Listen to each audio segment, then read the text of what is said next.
अध्याय 6 श्लोक संख्या 35 33 राइट बरोबर ना।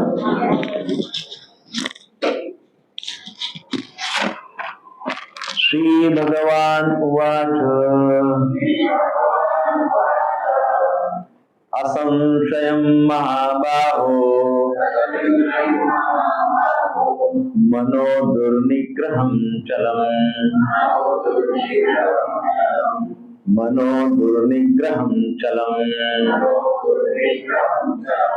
अभ्यासेन तु कौन्तेय वैराग्येण च गुह्यते। असंशयं महाबाहो मनो दुर्निग्रहं चलम् अभ्यासेन तु कौन्तेय वैराग्येण च गृह्यते। श्री भगवान उवाच असंशयं महाबाहो मनो दुर्निग्रहं चलम् अभ्यासेन तु कौन्तेय वैराग्येण च गृह्यते। अनुवाद और तात्पर्य श्रील प्रभुपाद जी के द्वारा। श्रील प्रभुपाद की जय। भगवान श्री कृष्ण ने कहा, हे महाबाहो कुंती पुत्र, निसंदेह चंचल मन को वश में करना अत्यंत कठिन है, किंतु उपयुक्त अभ्यास द्वारा तथा विरक्ति द्वारा ऐसा संभव है।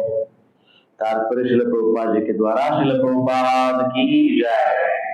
अर्जुन द्वारा व्यक्त इस हठीले मन को वश में करने की कठिनाई को श्री भगवान स्वीकार करते हैं, किंतु साथ ही वे सुझाते हैं कि अभ्यास तथा वैराग्य द्वारा यह संभव है।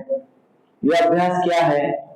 वर्तमान युग में तीर्थवास, परमात्मा का ध्यान, मन तथा इंद्रियों का निग्रह, ब्रह्मचर्य पालन, एकांतवास आदि कठोर विधि विधानों को पालन कर पाना संभव नहीं है, किंतु कृष्ण भावनामृत के अभ्यास से मनुष्य श्री भगवान की नवधा भक्ति का आचरण करता है। ऐसी भक्ति का प्रथम अंग है श्री कृष्ण के विषय में श्रवण करना। मन को समस्त प्रकार की दुश्चिंताओं से शुद्ध करने के लिए यह परम शक्तिशाली एवं दिव्य विधि है। श्री कृष्ण के विषय में जितना ही अधिक श्रवण किया जाता है, उतना ही मनुष्य उन वस्तुओं के प्रति अनासक्त होता है जो मन को श्री कृष्ण से दूर ले जाने वाली है। मन को उन सारे कार्यों से विरक्त कर लेने पर, जिनसे श्री कृष्ण का कोई संबंध नहीं है, मनुष्य सुगमता पूर्वक वैराग्य सीख सकता है। वैराग्य का अर्थ है पदार्थ से विरक्ति और मन का आत्मा में प्रवृत्त होना। निर्विशेष आध्यात्मिक विरक्ति श्री कृष्ण के कार्यकलापों में मन को लगाने की अपेक्षा अधिक कठिन है। यह व्यवहारिक है, क्योंकि श्री कृष्ण के विषय में श्रवण करने से मनुष्य स्वतः परमात्मा के प्रति आसक्त हो जाता है। यह आसक्ति परेशानुभूति या आध्यात्मिक तुष्टि कहलाती है। यह वैसे ही है जिस तरह भोजन के प्रत्येक कौर से भूखे को तुष्टि प्राप्त होती है। भूख लगने पर मनुष्य जितना अधिक खाता जाता है, उतनी ही अधिक तुष्टि और शक्ति उसे मिलती जाती है। इसी प्रकार भक्ति संपन्न करने से दिव्य तुष्टि की अनुभूति होती है, क्योंकि मन भौतिक वस्तुओं से विरक्त हो जाता है। यह कुछ वैसा ही है जैसे कुशल उपचार तथा सुपथ्य द्वारा रोग का इलाज। अतः भगवान श्री कृष्ण के कार्यकलापों का श्रवण उन्मत्त मन का कुशल उपचार है, और श्री कृष्ण को अर्पित भोजन ग्रहण करना रोगी के लिए उपयुक्त पथ्य है। यह उपचार ही कृष्ण भावनामृत की विधि है। ओम अज्ञानतिमिरान्धस्य ज्ञानाञ्जनशलाकया चक्षुरुन्मिलितं येन तस्मै श्रीगुरुवे नमः। श्रीचैतन्य मनोभीष्टं स्थापितं येन भूतले स्वयं रूप कदा मह्यं ददाति स्वपदान्तिकम्। वन्देऽहं श्रीगुरु श्रीयुतपदकमलं श्रीगुरुर्वैष्णवांश्च श्रीरूपं राघजातं सहगणा रघुनाथान्वितं तं सजीवं साद्वैतं सावधूतं परिजनसहितं कृष्ण चैतन्य देवं श्रीराधा कृष्ण पादान् सहगणा ललिता श्रीविशाखान्वितं हे कृष्ण करुणा सिंधु दीनबंधु जगत्पते गोपेश गोपिका कांत राधा कांत नमोस्तुते रक्त कांचन गौरांगी श्री राधे वृंदावनेश्वरी वृषभानुसुते देवी प्रणमामि हरिप्रिये वाञ्छाकल्पतरुभ्यश्च कृपासिन्धुभ्येव च पतितानां पावनेभ्यो वैष्णवेभ्यो नमो नमः। जय श्री कृष्ण चैतन्य प्रभु नित्यानंद श्री अद्वैत गदाधर शिवासादि गौर भक्त वृंद हरे कृष्ण कृष्ण कृष्ण हरे हरे हरे राम राम राम हरे हरे हरे कृष्ण कृष्ण कृष्ण हरे हरे हरे राम राम राम हरे हरे हरे कृष्ण कृष्ण कृष्ण हरे हरे हरे राम राम राम हरे हरे। श्रील प्रभुपाद की जय।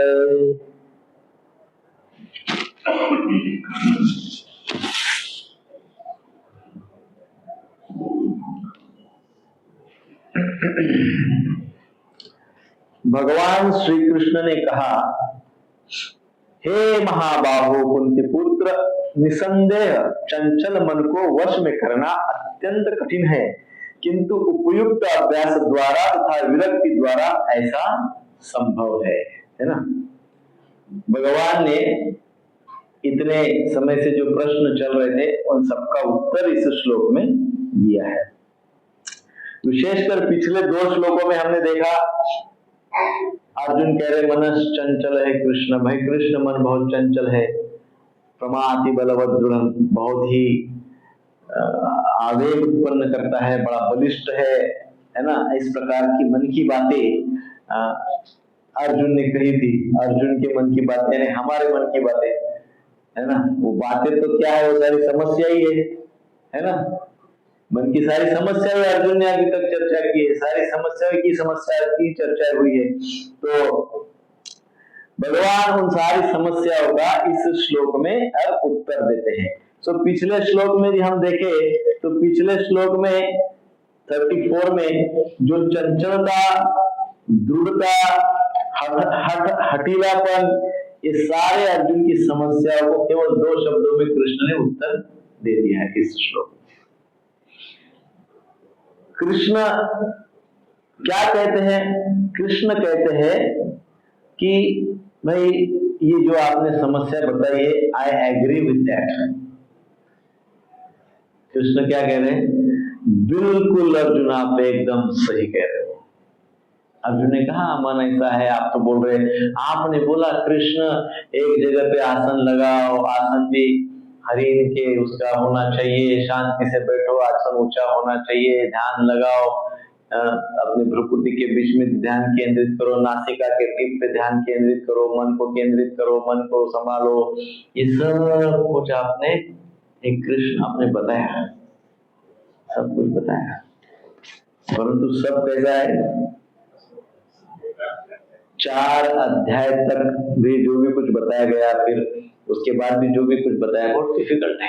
अर्जुन कह रहे इट्स नॉट इजी, बहुत कठिन है। सो अब ये सब बातों को कैसे उत्तर दिया जाए, अब अर्जुन को कैसे सिखाया जाए, बड़ा प्रश्न है नहीं। इतना 6 साल से बता रहे और अब अर्जुन बोल रहे सब डिफिकल्ट है। 6 ईयर से बता रहे भाई गीता और अर्जुन बोल रहे नहीं अब बहुत डिफिकल्ट है। तो अब ऐसे अवस्था में कैसे सिखाया जा सकता है? तो भगवान श्री कृष्ण जो वेरी गुड टीचर, बहुत अच्छे शिक्षक है, वो कैसे सिखा रहे देखिए अर्जुन को। वो क्या कहते हैं वो हमको इस श्लोक में सिखाते हैं कि हाउ टू टीच। हमको कृष्ण इस श्लोक में सिखाते हैं कि यदि हम सिखाना चाहे किसी को, विशेषकर आध्यात्मिक शास्त्र, विशेषकर हम शास्त्र का ज्ञान किसी को देना चाहते हैं, किसी को सिखाना चाहते हैं, तो हमको कैसे सिखाना चाहिए। तो इस श्लोक में भगवान हमको सिखा रहे कैसे सिखाना चाहिए। कृष्ण के लिए वास्तव में देखा जाए तो ये बहुत कठिन कार्य है। क्यों कठिन है? क्योंकि कृष्ण को जो सिखाना है अर्जुन को, वो सिखाने के लिए तो बहुत ही थोड़ा टाइम है, वेरी शॉर्ट पीरियड। कितना समय है? ऐसा थोड़ी हमारे एवरी सैटरडे 1 घंटा, ऐसा नहीं है। उधर तो सब लेके बांध लेके खड़े, सब शस्त्रास्त्र लेके खड़े, एनी टाइम शूटिंग हो सकता है, एनी टाइम वॉर शुरू हो सकता है। कितना समय है कृष्ण के पास सिखाने के लिए? बहुत ही थोड़ा समय है। एकदम थोड़े समय में वो सिखाना भी क्या है? अतिशय महत्वपूर्ण बात सिखानी है। इतने से समय में इतनी बड़ी महत्वपूर्ण बात समझानी है, सिखानी है अर्जुन को। ये आसान बात नहीं है, बहुत डिफिकल्ट है। तो कृष्ण के लिए और भी डिफिकल्टी हो जाती है सिखाने के लिए, जब अर्जुन कहते हैं कि मेरा मन तो अस्थिर है नहीं मेरे से नहीं हो पाएगा, तो और डिफिकल्ट हो गया कृष्ण के लिए सिखाना, है ना। मतलब जैसे हम कई बार बताते हैं ना, हमारे गुरु परंपरा, हमारे वरिष्ठ वैष्णव शिक्षा गुरु काउंसलर्स हमको बताते हैं कि जप करो, जप करो, बहुत अच्छा जप करना चाहिए, है ना। तो एक डिवोटी का एक विशेष सेंटेंस है। एक डिवोटी कहते हैं, माय माइंड, इंग्लिश में कहते हैं, माय माइंड ड्यूरिंग जपा time is like horror movie. ऐसे ही कुछ अर्जुन बोल रहे अभी कृष्ण को, है ना। भाई क्या आप सब बताते हैं भाई कि जप करो, ध्यान से करो, प्रेम नाम करो, शुद्ध नाम करो, अच्छा जप करो, डेली करो, इट्स ओके, बहुत अच्छा है, बट मेरा मन, अर्जुन भी कह रहे कृष्ण आपने तो बहुत अच्छी अच्छी बात कही, सब सही है, परंतु मेरा मन नहीं, समस्या है मेरा मन। हम भी ऐसे ही बोलते हैं, माय माइंड ड्यूरिंग जपा time is like a horror movie, सब कुछ याद दिलाता है, जो भयंकर भयंकर बातें याद दिलाता है, नहीं हो पाता है, वेरी डिफिकल्ट। शुद्ध प्रेम नाम जप वेरी डिफिकल्ट, ऐसा बोलते हैं ना। तो अर्जुन भी ऐसे ही बोल रहे हैं। तो और विशेषकर अब उस समय तो वो भगवान थे, वो अर्जुन थे, उस समय तो ठीक बात थी, परंतु आज किसी को भी सिखाना इतना डिफिकल्ट है प्रभु जी। क्यों डिफिकल्ट है पता है? क्योंकि कोई किसी का सुनता ही नहीं, पहली बात सुनना ही नहीं है बस। तो आज के टाइम पे सिखाना तो फायदा। आप सोचिए प्रभुपाद जी ने अमेरिका में जाके कैसे सिखाया होगा, मैं तो बड़ा आश्चर्य करता हूँ, मुझे तो बड़ा मिराकल लगता है। मतलब प्रभुपाद साक्षात भगवान ही ऐसे लगता है, क्योंकि हम देखते हैं कोई नहीं सुनता है।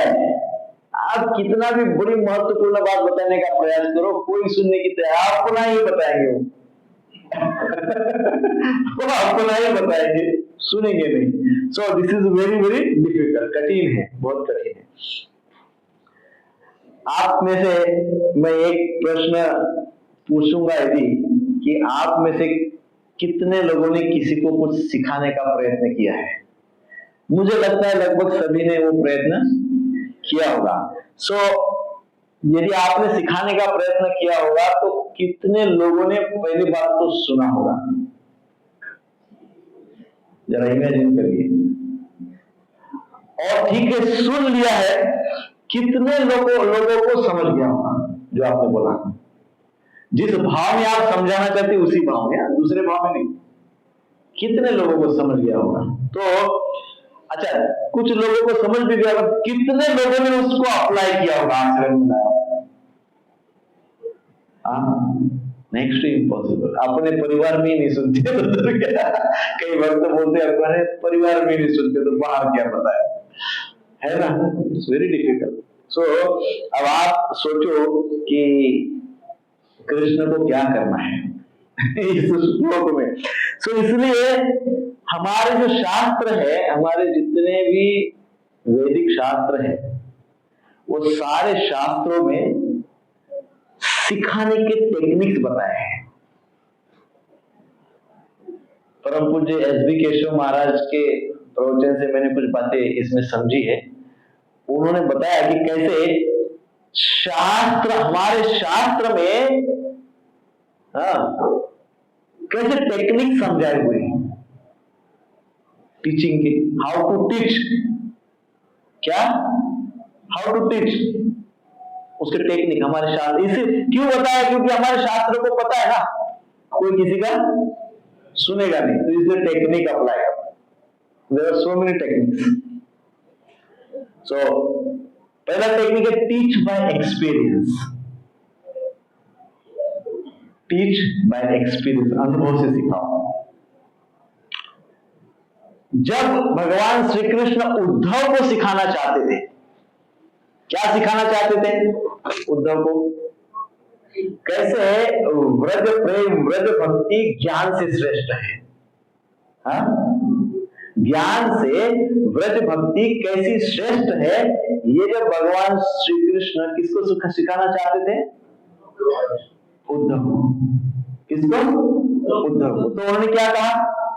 कृष्ण ने उद्धव जी को कहा कि आप, हे उद्धव जी, आप बहुत ज्ञानी हैं, आप जाइए व्रज में, आप वृंदावन में जाइए और वहां गोपियों को आपके ज्ञान से समझाइए। कृष्ण यही आपके आसपास है, कृष्ण आपको भूले नहीं है। तो आप क्या करो, अपना संपूर्ण ज्ञान गोपियों को समझाने में लगाओ और उनको समझाओ, है ना। ऐसा उद्धव जी को बोले कृष्ण। और फिर उद्धव जी गए, कहां गए? वृंदावन गए। और वहां गए तो उन्होंने क्या देखा? गोपियों को ज्ञान देने के बदले गोपियों से भक्ति सीख लिए। और फिर वो क्या बोलते हैं? कहते वृंदावने किम अपि गुलमलतोष, वृंदावने किम अपि गुलमलतोष दीयाम। वृंदावने किम अपि, वो कहते हैं कि मैं समझ गया। मैं क्या समझ गया? मैं ये समझ गया, understood that Krishna wanted to teach me by experience. मैं समझ गया कृष्ण ने मुझे वृंदावन क्यों भेजा, क्योंकि मैं बड़ा ज्ञानी बनने जा रहा था ना, मेरे पास तो बहुत ज्ञान था। अब कृष्ण ने सोचा इनके पास इतना ज्ञान है, अब इनको क्या सिखाए भाई। तो इनको ही सिखाना है, तो इनको कैसे सिखाना पड़ेगा? Bye experience. इनको भेजो वृंदावन। तो उनको वृंदावन भेजा। वृंदावन गए तो उद्धव सीख गए, कुछ सीखने को मिला उनको, वहां से सीख गए। और सीखने के बाद वो समझ गए कि मुझे अब पता चला कि कृष्ण ने मुझे वृंदावन क्यों भेजा, क्योंकि कृष्ण मुझे कुछ अनुभव से सिखाना चाहते थे। तो मुझे अच्छा अनुभव मिला वृंदावन में गोपियों के प्रेम का। कृष्ण प्रेम जो गोपियों के हृदय में है, वो साक्षात दर्शन उसका मुझे हुआ गोपियों के माध्यम से। So this is a one type of teaching. ये एक प्रकार से, इस प्रकार से शिक्षा दी जा सकती है। कौन सा प्रकार? Teaching by experience. Then teaching by just giving सेवा, केवल सेवा के द्वारा किसी को सिखाना। तो एक बार भक्ति सिद्धांत सरस्वती ठाकुर महाराज के पास एक व्यक्ति आए और उन्होंने थोड़ी देर सुना और फिर भक्ति सिद्धांत सरस्वती महाराज को कहने लगे, महाराज मेरे पास बहुत प्रश्न है, अर्थात मेरे पास प्रश्न ही प्रश्न है, मुझे आपसे प्रश्न पूछना है, मेरे प्रश्न का उत्तर मुझे चाहिए। इतने प्रश्न कि मैं क्या बताऊं, बहुत प्रश्न है मेरे पास। तो भक्ति सिद्धांत सरस्वती ठाकुर महाराज कहे, कोई बात नहीं, होने दो आपके पास प्रश्न जितने हैं, बट पहले क्या करो, जाओ उधर कुछ भक्त जो है ना वो बर्तन मांज रहे हैं, अभी जाओ पहले थोड़ी देर उनके साथ क्या करो, बर्तन मांजो, सेवा करो और फिर आओ इधर। तो भक्त गया और वो थोड़ी देर सेवा किया बर्तन की। वहां कुछ भक्त बर्तन मांज रहे थे। तो वो भी गए, उनके साथ थोड़ी देर बर्तन मांजे, भक्तों के साथ बातचीत किए, भक्तों ने कुछ बोला और इस प्रकार से चर्चा हुई, संग मिला, सेवा हुई, बहुत बढ़िया सेवा हुई। और थोड़ी देर वो अच्छी सी सेवा होने के बाद जब वो भक्त आए पुनः भक्ति सिद्धांत सरस्वती महाराज के पास, तो भक्ति सिद्धांत सरस्वती कहते हैं आप पूछो कितने प्रश्न है, क्या प्रश्न है, तुम्हारा काम हो गया, सेवा हो गया? बोले सेवा हो गई, अब प्रश्न पूछो। तो अरे महाराज अभी कोई प्रश्न नहीं है, सारे उत्तर मिल गए, सेवा के दरमियान सारे उत्तर मिल गए। तो दूसरी पद्धति सिखाने की क्या है? सेवा, टीचिंग बाय सेवा। सेवा के द्वारा भक्तों को सिखा सकते हैं। सेवोन्मुखे जीवादो स्वयं स्वतः, you do service, your senses become purified. आप सेवा करो, सेवा करने के पश्चात क्या होता है? सेवोन्मुखे जीवादो, सेवा होने से सारी इंद्रिया शुद्ध हो जाती है। हरिनाम जप की सेवा जब जीवा से हो जाती है तो जीवा शुद्ध होती है, संपूर्ण शरीर शुद्ध हो जाता है। ये हो गया दूसरा प्रकार।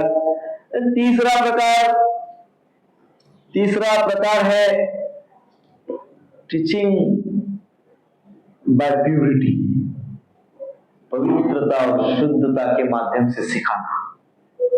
ओरा होता है ना, बाय बीइंग, व्यक्ति जब अपना एक विशेष शुद्धता पवित्रता रखता है और पवित्रता के साथ जब कुछ बोलता है तो वो भी एक पद्धति है सिखाने। जब चैतन्य महाप्रभु मायावादी सन्यासियों के साथ मिलने के लिए गए तो चैतन्य महाप्रभु बड़ी नम्रता से एकदम नीचे बैठे और वो सब सन्यासी ऊपर बैठे, बड़ी नम्र भाव से नीचे बैठे।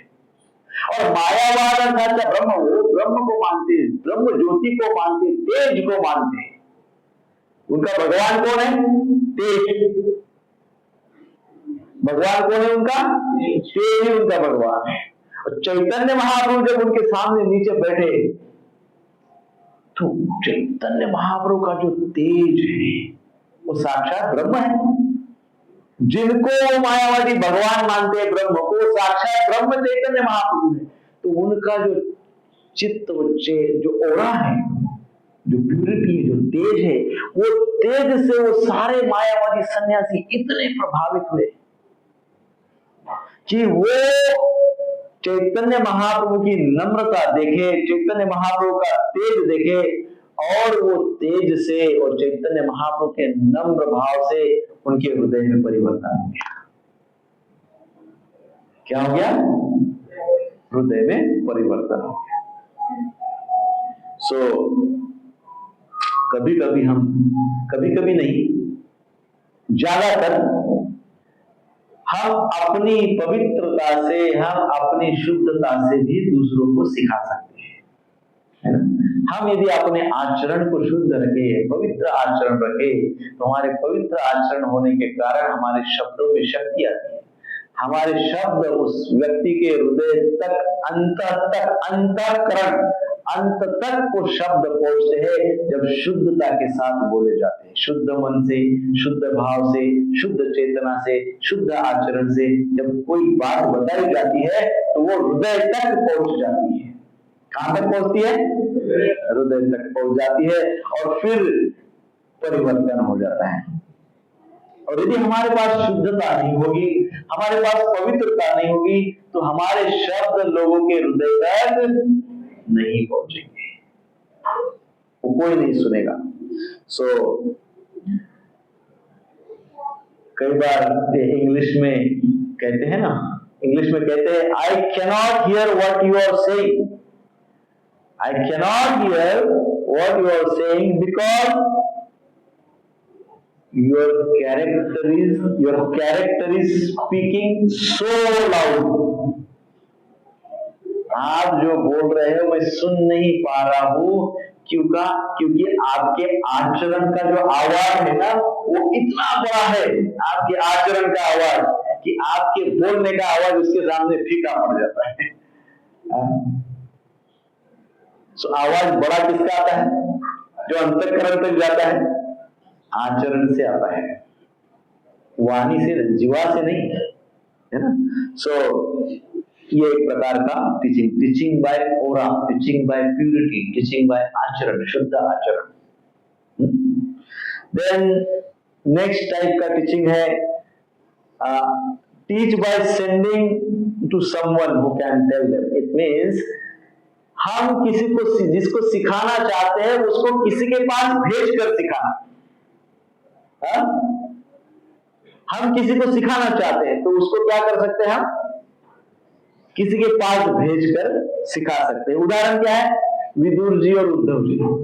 विदुर जी उद्धव जी के पास गए और उनसे बहुत शास्त्रार्थ हुआ, बहुत तत्व की चर्चा हुई, बहुत चर्चा हुई, परंतु विदुर जी बोल रहे और बताओ और बताओ और बताओ। तो उद्धव जी क्या कहते हैं, उद्धव जी कहते हैं कि ऐसा करिए, अब आप मैत्रेय मुनि के पास जाइए और वो है ना मैत्रेय मुनि आपको आगे बहुत अच्छा सिखाएंगे। फिर वो हमने भागवतम में मैत्रेय और इनका संवाद है ना, विदुर जी का और मैत्रेय जी का संवाद है। तो मैत्रेय जी फिर विदुर जी फिर मैत्रेय जी के पास जाते हैं, वहां से फिर बहुत ज्ञान उनको मिलता है। सो किन्होंने क्या किया, उद्धव जी ने उनको दूसरे के पास भेजा और कहा वहां आपको अच्छा ज्ञान मिलेगा। तो ये भी एक सिखाने की पद्धति है। किसी को सिखाना चाहते हैं तो हम उनको दूसरों के पास भी भेजकर अच्छे से सिखा सकते हैं। सो इस प्रकार से बहुत सारी सिखाने की बातें हैं। अब भगवान कृष्ण भी अर्जुन को सिखा रहे हैं। अब हम तो वही सीख रहे हैं, है ना। भगवत गीता में भगवान श्री कृष्ण अर्जुन को सिखा रहे हैं। चौथे अध्याय में कृष्ण ने अर्जुन को समझाया था, क्या समझाया था कि उन्हें क्या करना चाहिए। 4th चैप्टर में क्या करना चाहिए था बताया था। सार रूप में चौथे अध्याय तक कृष्ण ने अर्जुन को यह समझाया था कि आपको क्या करना चाहिए और आपको क्या नहीं करना चाहिए। तो सार रूप में कृष्ण ने अर्जुन को कहा था कि भाई आपको संसार में रहना चाहिए, आपको संसार से नहीं भागना चाहिए, ऐसा कृष्ण ने बताया था अर्जुन को, है ना। कर्मण्येवाधिकारस्ते मा फलेषु कदाचन। कर्म के ऊपर आपका अधिकार, you have to do your obligatory duty. आपको आपके कर्तव्य कर्म करने ही चाहिए। ये चौथे अध्याय तक कृष्ण ने अच्छे से समझाया अर्जुन को। फिर कृष्ण ने ये देखा अभी तक, कुछ समय पहले तक, कि मैं इतना समझाया, इतना कुछ समझा, मैं जो भी कुछ संदेश दे रहा हूं अर्जुन को, वो अर्जुन के हृदय तक नहीं जा रहे, है ना। ऐसा सिद्ध हुआ ना आज ये 6वें अध्याय में, 6th चैप्टर में सिद्ध, और कृष्ण को लग रहा है कि 6वां अध्याय आते आते भगवान श्री कृष्ण को ऐसे लग रहा है कि मैं जो बता रहा हूं, अभी तक मैं जो बताया है वो शायद अर्जुन के हृदय तक नहीं गया है, अंतःकरण तक नहीं गया है, ऐसा कृष्ण को लगा। तो इसलिए इस अध्याय में कृष्ण कह रहे हैं कि अब तक जो कहा है, हे अर्जुन, अब तक मैंने जो कहा है वो निसंशय ही कठिन है। क्या कह रहे कृष्ण, हे अर्जुन, अभी तक मैंने जो भी कुछ कहा है, नो डाउट वो बहुत कठिन है। इट इज नो डाउट, निसंशय, डेफिनेटली वो कठिन है। ये होता है रियल टीचर।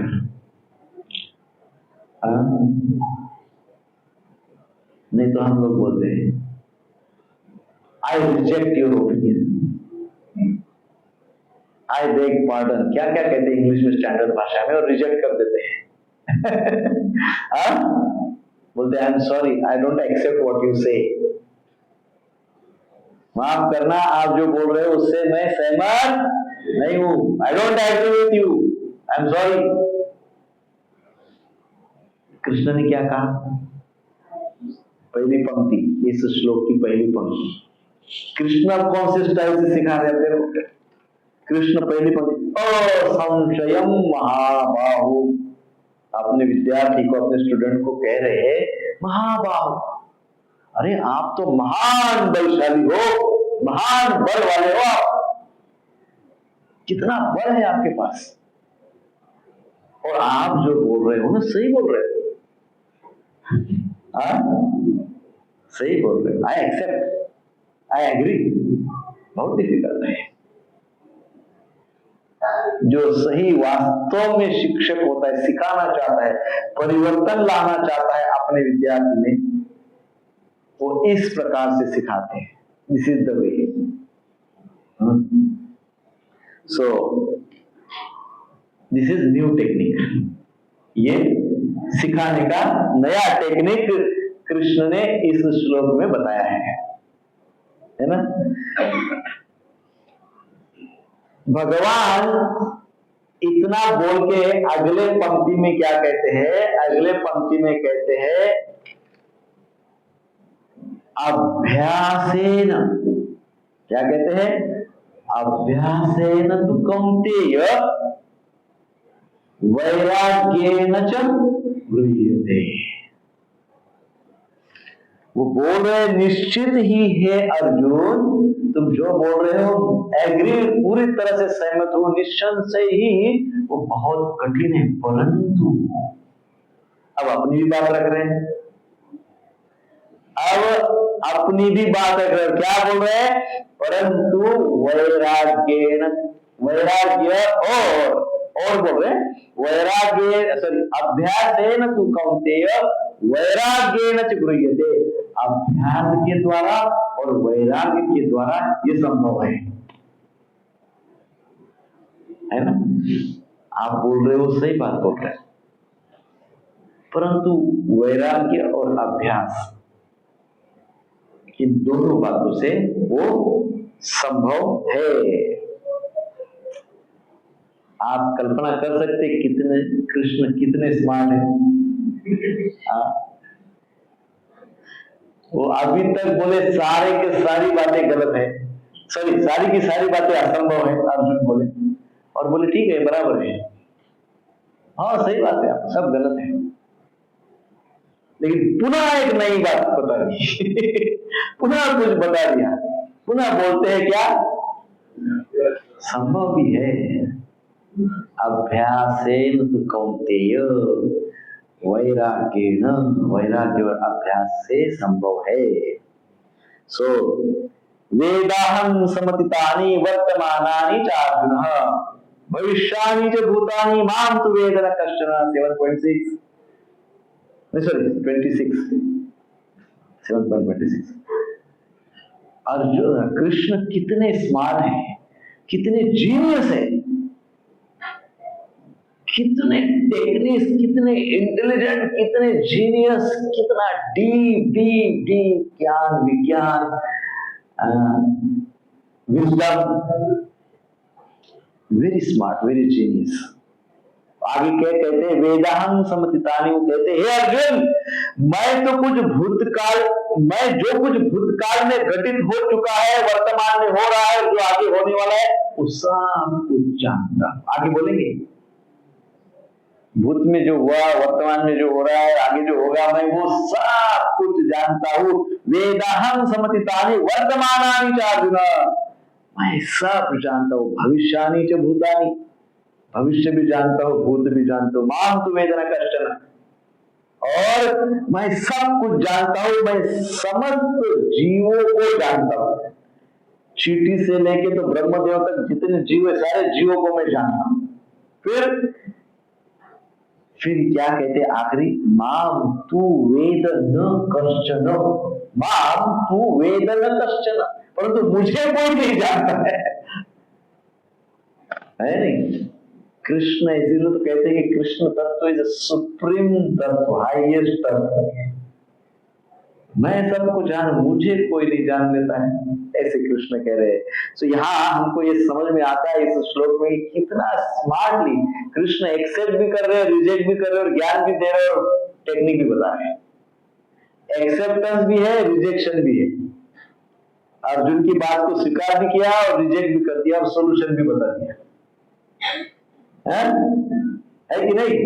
हरे कृष्णा कृष्णा कृष्णा हरे हरे, हरे राम राम राम हरे हरे। आप सोचिए, हम भगवत गीता को समझ रहे प्रभु जी, भगवत गीता कृष्ण से मुखों से आने वाले शब्द है, एक एक शब्द कितना इंपॉर्टेंट होगा।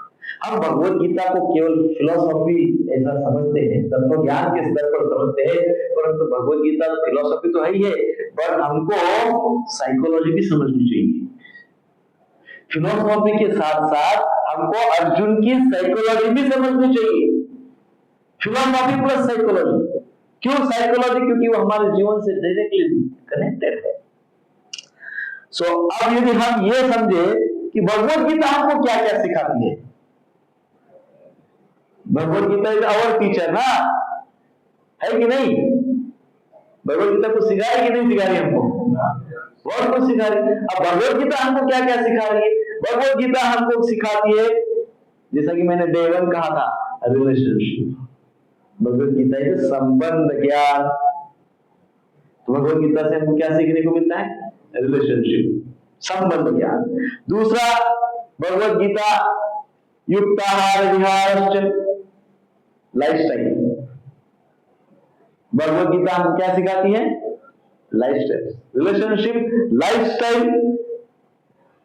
Then how to make decision, निर्णय क्षमता। भगवत गीता हमको सिखाती है कि निर्णय कैसे लिए जाते हैं, किस आधार पर लिए जाते हैं, वो भगवत गीता हमको सिखाती है। फिर क्या सिखाती है? जो आज के श्लोक में, हाउ टू टीच अदर्स, दूसरों को कैसे सिखाया जा सकता है, दूसरों को कैसे सिखाया जा सकता है, ये भगवत गीता हमको सिखाती है। और the most important thing, Bhagavad Gita हमको सिखाती है, हु आर यू। इतनी बातें भगवत गीता हमको सिखाती है। इसलिए फिलोसॉफी प्लस साइकोलॉजी, तत्व ज्ञान के साथ साथ हमको साइकोलॉजी भी सीखना चाहिए भगवत गीता से।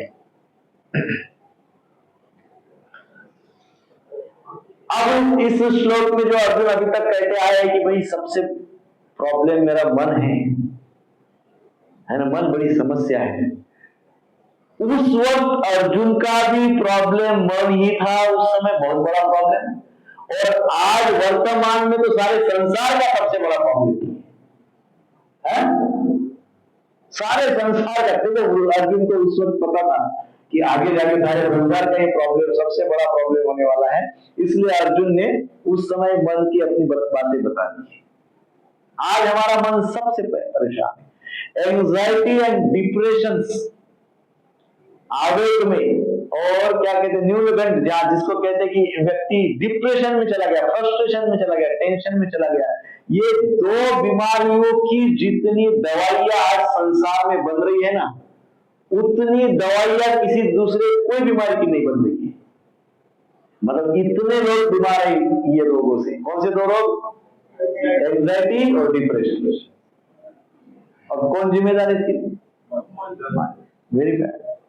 सो इसलिए भगवत गीता जो हमको सिखाती है, वो भगवत गीता जो शिक्षण हमको देती है, जो एजुकेट हमको कर रही है, वो आज के समय मोस्ट रिलेवेंट है, एकदम उपयुक्त है। दूसरा कोई भी चीज भगवत गीता के जितना उपयुक्त नहीं है।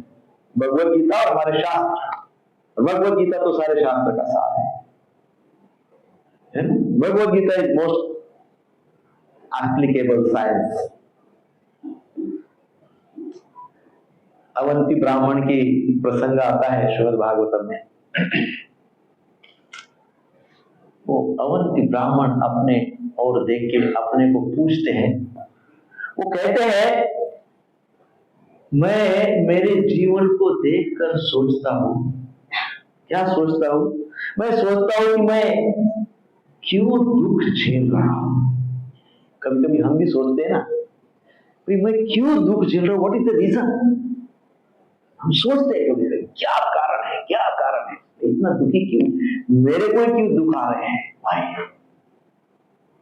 तो ब्राह्मण भी सोच रहे, मैं भी सोचता हूं कई बार कि मेरे दुखों के क्या कारण हो सकते हैं।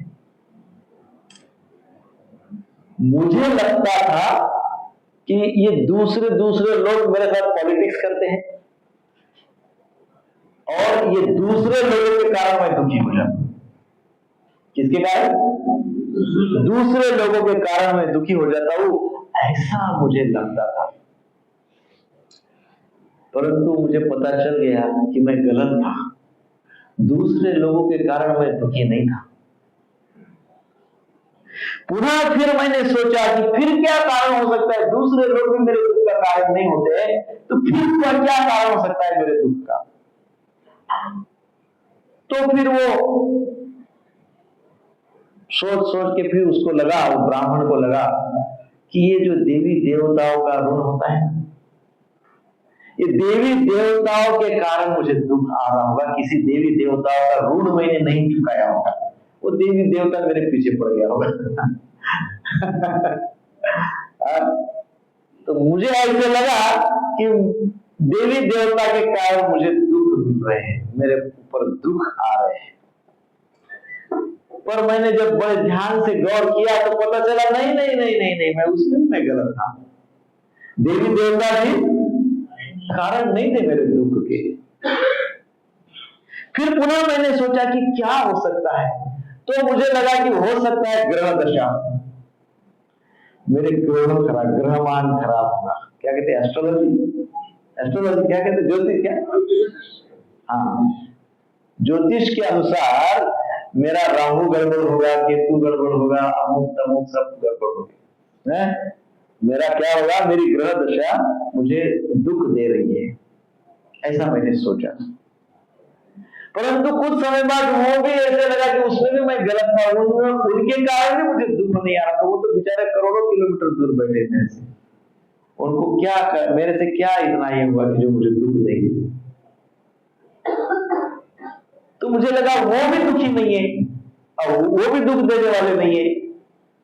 फिर मैं सोचा, बहुत सोचा, फिर मुझे ऐसे लगा कि ये जो मेरे कर्म है ना, पास्ट पूर्व के संचित कर्म है ना, इस मेरे संचित कर्म से ही मुझे दुख आ रहा होगा, ऐसा मैंने सोचा।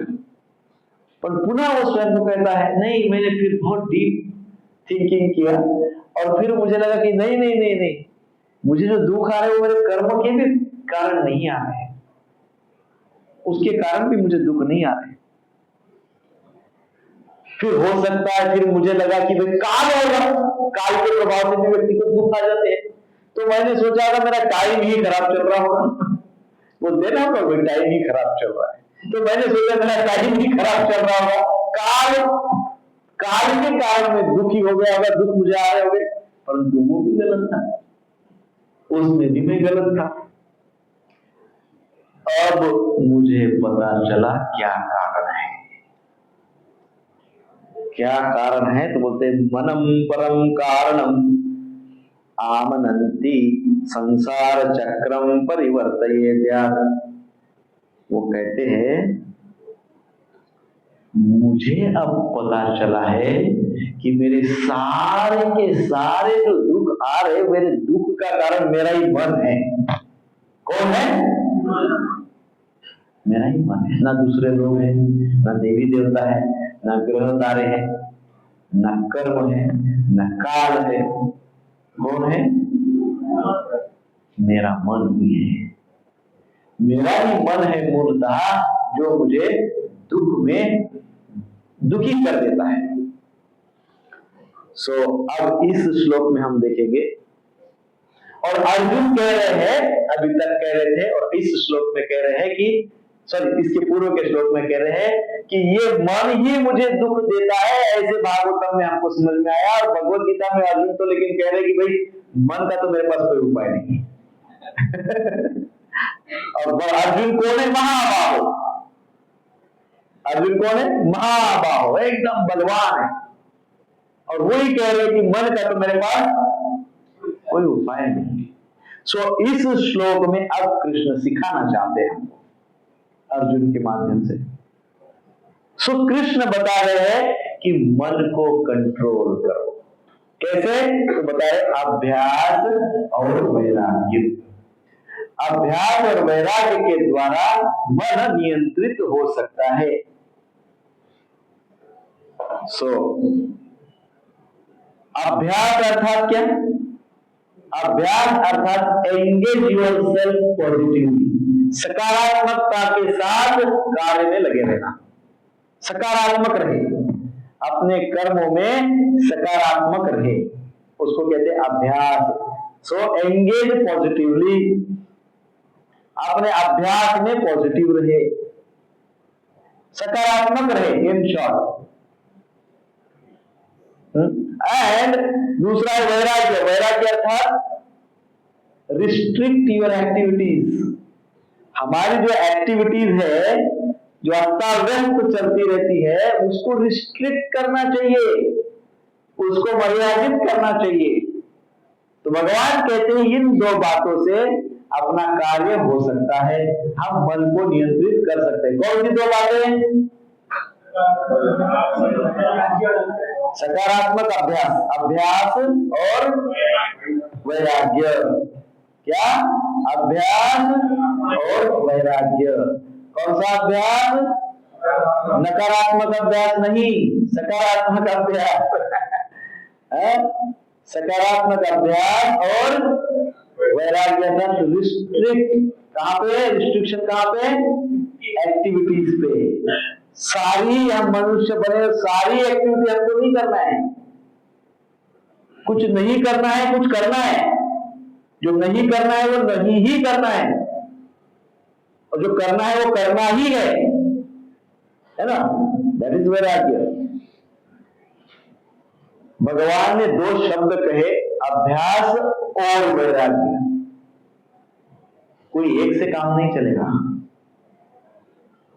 हम सोचे कि कोई एक ही कर लेते हैं, दूसरा बाद में। हमको है ना, हमको आदत है कौन सी? धीरे धीरे नहीं। कभी भी हम भक्त को बोलते प्रभु जी अरे आओ ऐसा करो, भक्ति करो। हाँ करेंगे ना धीरे धीरे। कैसा? धीरे धीरे, जैसा कि 1 लाख वर्ष की उम्र है इनकी। धीरे धीरे है ना। अब दो बातें होते बोले एक करेंगे ना, एक धीरे धीरे। भगवान आग्रह कर रही इस श्लोक में दोनों बातें करनी है at a time, not one. दोनों, अभ्यास और वैराग्य दोनों करने हैं, एक से काम नहीं चलेगा। वैराग्य से मन शांत होता है, सबड्यूड हो जाता है, शांत होता है। और अभ्यास से ट्रांसफॉर्मेशन होता है। क्या होता है? परिवर्तन होता है। वैराग्य से क्या होता है?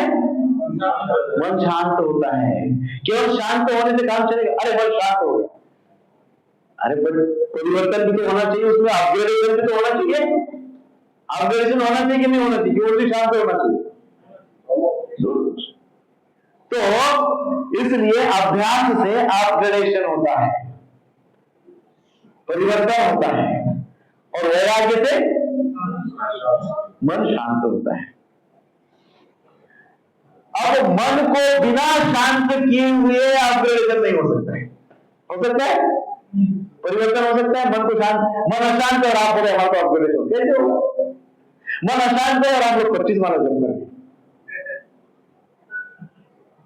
जब कर रहे तो कुछ ना कुछ इफेक्ट तो होगा, लेकिन जो हमारा पर्पज ऑफ लाइफ है वो सिद्ध नहीं होगा, है ना? वो सिद्ध करने के लिए मन शांत करना है, और मन शांति करने के साथ साथ ही हमारे अंदर परिवर्तन होगा, अपग्रेडेशन होगा। सो अब उल्टा कर लेते हैं। उल्टा क्या? परिवर्तन नहीं कर रहे हैं और मन ही शांत कर रहे हैं, कोई लाभ नहीं। और परिवर्तन कर रहे हैं, मन शांत नहीं कर रहे हैं, कोई लाभ नहीं। दोनों बातें। सो इसलिए भगवान ने क्या बताई है? दोनों बातें, शांति भी चाहिए और परिवर्तन भी चाहिए, है कि नहीं? सो मन को हमको नियंत्रित करना है, मन को हमको शांत रखना है, ये हमको ध्यान में रखना है। कई बार हम देखते हैं कुछ लोगों के प्रकार होते हैं। कोई लोग होते हैं जो मन को शांत करते हैं परंतु परिवर्तनशील नहीं होते, अपग्रेड नहीं करते स्वयं। हाँ, क्या नहीं करते? अपग्रेड ही नहीं करते, शांत रहते हैं लेकिन अपग्रेड ही नहीं, परिवर्तन ही नहीं करते अपने आप। और कोई लोग सतत परिवर्तन करते रहते इसलिए शांति ही नहीं रहते। ऐसे दूसरे टाइप के लोग हैं। और 99% ऑफ द वर्ल्ड, संसार के 99% जो लोग हैं ना, वो दोनों नहीं करते हैं। दोनों नहीं करते, ना वो अपग्रेड होना चाहते हैं स्पिरिचुअली, ना वो मन को शांत करना चाहते हैं, ना शांत करना चाहते हैं, ना अपग्रेडेशन चाहते हैं। तो 99% तो लोग दोनों नहीं करना चाहते। तो कैसा होगा? संसार में क्या हो जाएगा फिर? और इसीलिए संसार में आज हम जो देखते हैं एंजाइटी, डिप्रेशन, फ्रस्ट्रेशन, बीमारियां, ये सब जो कुछ हम देखते हैं संसार में, वायलेंस वगैरह, ये इसी के कारण, क्योंकि किसी का भी मन एक ने एक मिसाइल छोड़ा कि दूसरा 200 मिसाइल छोड़ता है, दूसरे ने 200 छोड़ा कि तीसरा 2000 छोड़ता है, क्योंकि मन कंट्रोल ही नहीं है।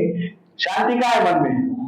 किसी के भी मन में शांति नहीं है, और परिवर्तन भी किसी को नहीं चाहिए, स्पिरिचुअल अपग्रेडेशन किसी को नहीं चाहिए।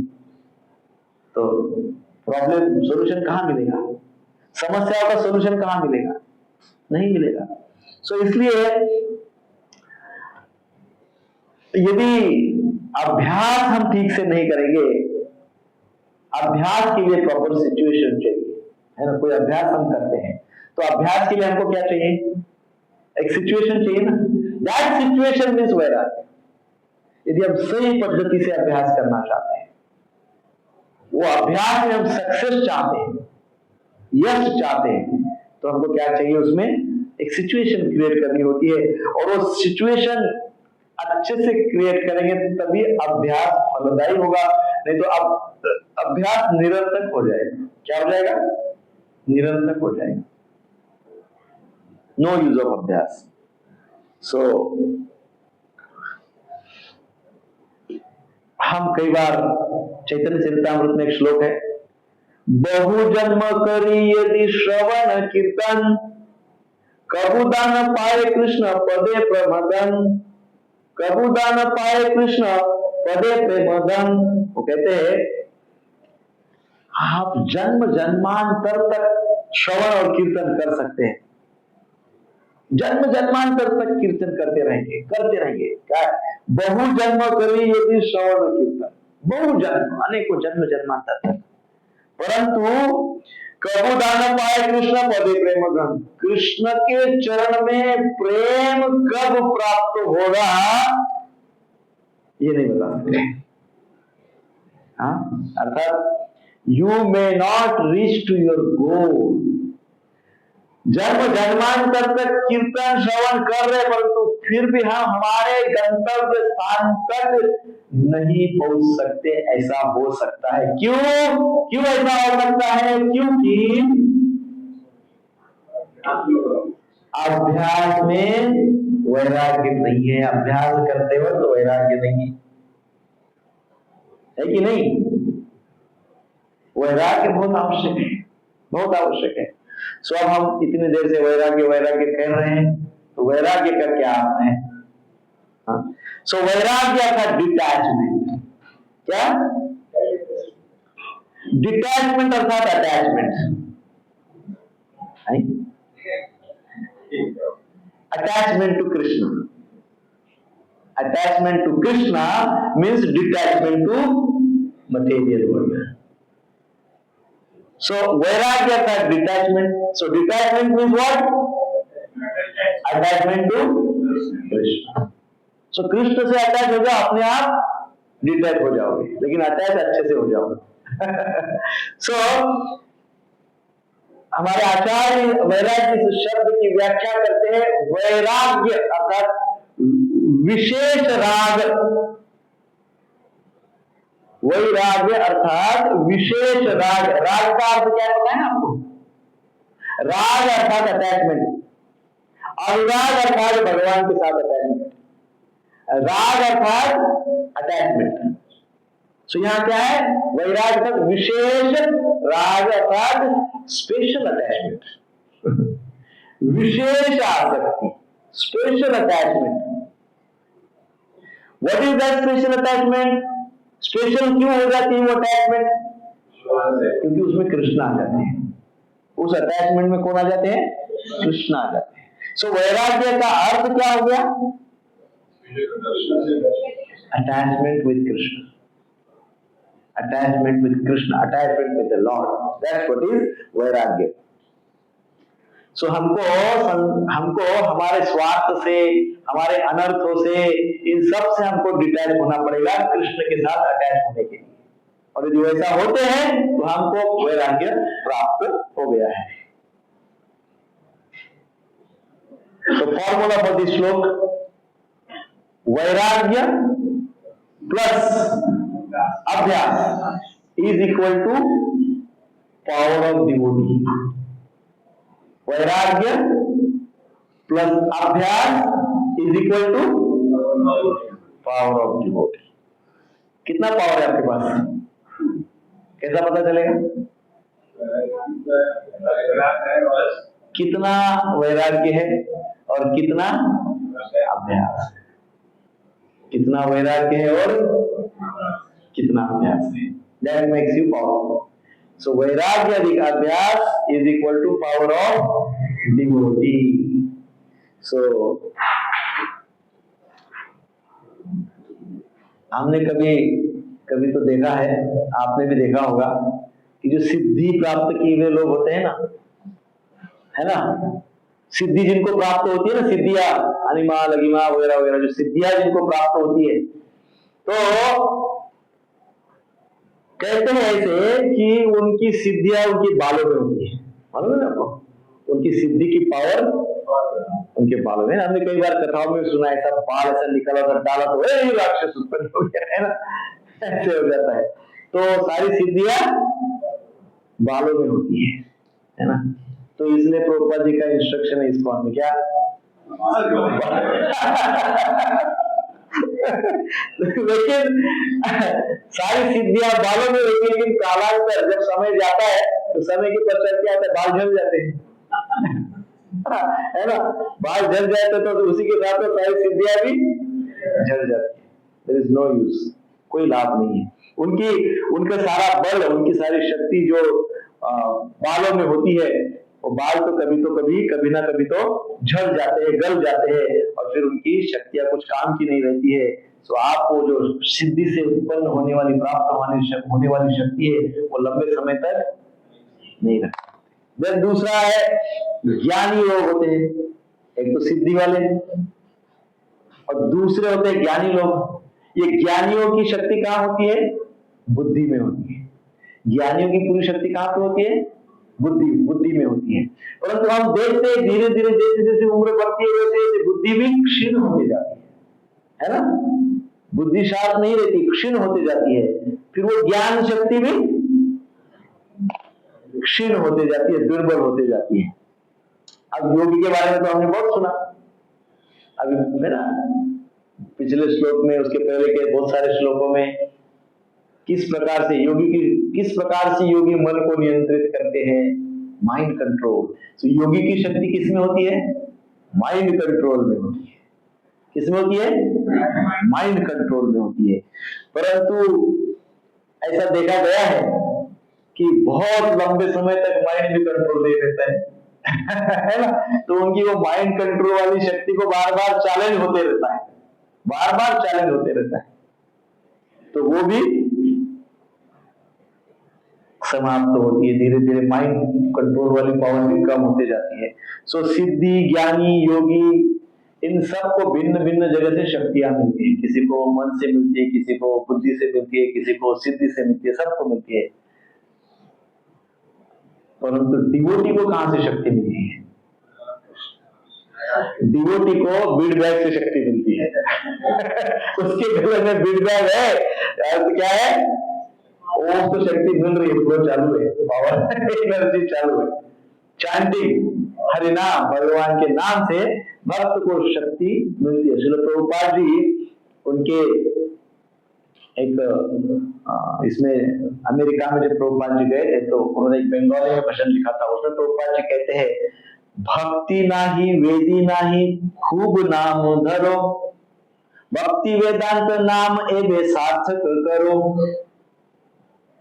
प्रभुपाद जी कह रहे हैं, प्रभुपाद जी कह रहे भक्ति नाही वेदी नाही, अर्थात भक्ति भी मेरे पास नहीं है, वेदी अर्थात ज्ञान भी मेरे पास नहीं है, बट क्या है? खूब नाम धरो। तो मेरे पास क्या है? तो प्रभुपाद जी बोलते हैं, I have holy name only, मेरे पास मैं केवल भगवान का नाम धारण करता हूं, मैं केवल भगवान का नाम जप करते हैं, दैट्स इट, मेरे पास दूसरा कुछ नहीं है।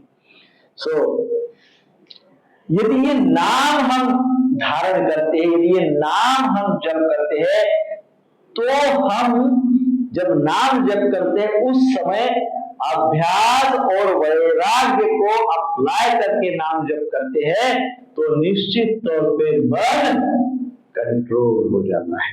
मन क्या हो जाता है? कंट्रोल हो जाता है, क्योंकि नाम हमारे अंदर के सारे अनर्थ नष्ट कर देता है। एक कृष्ण नाम करी सर्व पाप क्षय, चैतन्य चरितामृत में कहा, क्या कहा है? एक कृष्ण नाम, केवल एक कृष्ण नाम, परंतु वो शुद्धता से उच्चारण होना चाहिए उसका। वो शुद्धता से उच्चारण कब होता है? जब वो वैराग्य और अभ्यास के साथ लिया जाता है, तब वैराग्य और अभ्यास के साथ लिया जाता है, तब शुद्ध नाम होता है। और जब वैसा शुद्ध नाम होता है तब व्यक्ति को क्या होता है? मन कंट्रोल कर पाता है व्यक्ति। एक बार भक्ति सिद्धांत सरस्वती महाराज को मिलने के लिए एक आर्मी जनरल आए। तो आर्मी जनरल जब उनको मिलने आए तो भक्ति सिद्धांत सरस्वती सोचने लगे, ये तो आर्मी जनरल है, मुझे इनको नाम महिमा तो बताना है। क्या बताना है? नाम महिमा तो बताना है। वो कैसे नाम महिमा बताए? ये आर्मी जनरल है, इसकी भाषा में कैसे बताए? तो भक्ति सिद्धांत सरस्वती महाराज ने उदाहरण दिया। जैसे जब आर्मी जनरल आए तो भक्ति सिद्धांत कहने लगे कि आपके फोर्सेस में हेलीकॉप्टर रहता है ना? उसमें कोई विशेष जगह पे जब आतंकवादी वगैरह जब होते हैं तो कुछ ऑपरेशन करते हैं, तो क्या होता है? आपका हेलीकॉप्टर ऐसे उड़ता है और धीरे धीरे धीरे ऐसा लैंड करता है उस एरिया में। और जब वहां पे लैंड करता है तो धीरे धीरे हेलीकॉप्टर के दरवाजे खुलते हैं, और हेलीकॉप्टर के दरवाजे धीरे धीरे खुलते खुलते खुलते जैसे पूरे खुल जाते हैं, उसमें से फटाफट सब कौन उतरते हैं? सैनिक, सोल्जर्स नीचे उतरते हैं, कमांडो सब, उनके पास हेवी वेपनरी रहती है और दसों दिशाओं में दौड़ के चले जाते हैं अपने शस्त्र के साथ। और क्या करते हैं? सारे टेररिस्ट को मार देते हैं। ऐसा ही जब आप कोई शुद्ध संतों के द्वारा, भक्तों के द्वारा,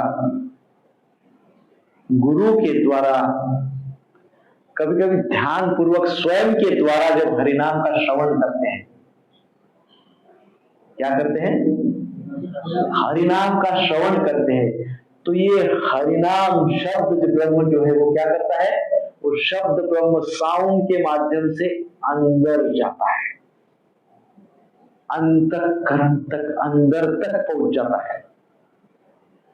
और जब वो इस प्रकार से अंदर जाता है तो अंदर जब पूर्णतः पहुंच जाता है तो अंदर पूरी दसों दिशाओं में वाइब्रेट करना शुरू कर देता है, दसों दिशाओं में फैल जाता है। जब वो इस प्रकार से दसों दिशाओं में फैलता है तो व्यक्तित्व, संपूर्ण व्यक्तित्व के एक एक न्यूरॉन तक वो पहुंचता है।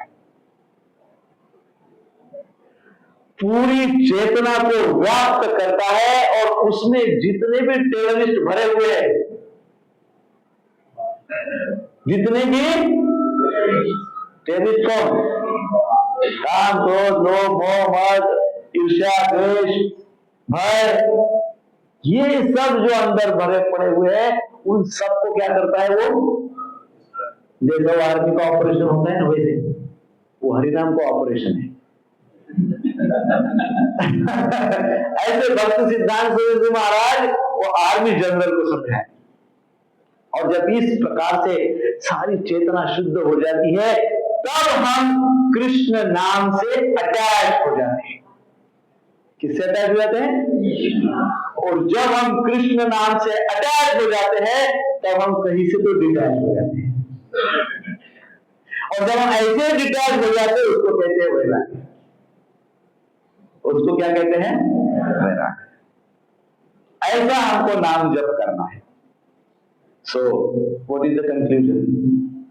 सो कंक्लूजन इस श्लोक का ये है, यहां पर भगवान श्री कृष्ण अर्जुन से कहना चाहते हैं कि हे अर्जुन, मन चंचल होने के कारण नियंत्रित करना, कंट्रोल करना, मन को कंट्रोल करना कठिन है, मन को वश में करना कठिन है। परंतु यदि तुम मेरी आज्ञा के अनुसार युद्ध करोगे तो तुम्हारा मन वश में हो जाएगा। यदि तुम मेरी आज्ञा के अनुसार युद्ध करोगे तो तुम्हारा मन वश में हो जाएगा। इसका अर्थ क्या हुआ? यदि हम कृष्ण से अटैच हो जाएंगे, यदि हम कृष्ण नाम से अटैच हो जाएंगे, तो क्या होगा? फल क्या मिलेगा? मन वश में हो जाएगा। कृष्ण ऐसे अर्जुन को समझा रहे हैं, सिखा रहे हैं, टाइप ऑफ टीचिंग।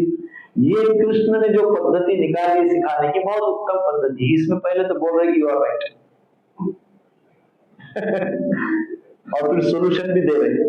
जो सोल्यूशन दिया है, अच्छा सोल्यूशन दिया है, लेकिन वो सोल्यूशन को भी एकदम समराइज कर दिया। सोल्यूशन को भी एक वाक्य में बता दिया। क्या बता दिया?